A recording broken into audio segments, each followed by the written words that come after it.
Mindu faqqet l-epidemija tal-coronavirus kattat ħidma ta' ripatrijazzjoni li permezz tagħha sissa madwar 350,000 persuna twasslu lura lejn l-Unjoni Ewropea u għasmat ukoll li għad fadal mal-250,000 ċittadin Ewropew maqbud barra.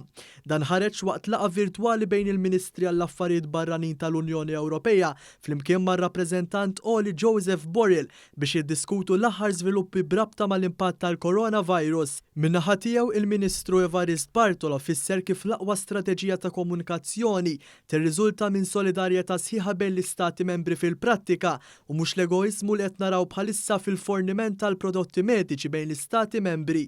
Il-Ministru tkellem ukoll dwar l-importanza tal-kooperazzjoni internazzjonali biex tinereb din l-isfida globali b'mod partikolari b'ħidma mill-qrib mal-Afrika fejn it-tixrid tal-pandemija jista' jkollha impatt serju fuq l-aspett politiku, ekonomiku u soċjali tal-kontinent ġar tagħna. Il-Ministru Evarist Bartolo tenna l-appell ta' Malta għall-assistenza b'saħħitha fil-Libja fejn il-ġlied persistenti qed jimmina l-kapaċità tal-pajjiż li jnaqqas it-tixrid tal-COVID-19.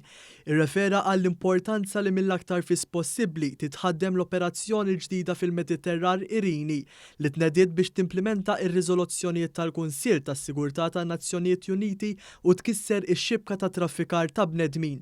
Il-Ministru Bartolo temba appell lill-Istati membri biex jaraw li l-bastimenti ta' NGOs li tibaħru fil-Mediterran u li jtajru l-bandiera tagħhom josservaw il-liġi internazzjonali u jfakruhom fir-responsabbiltajiet tagħhom.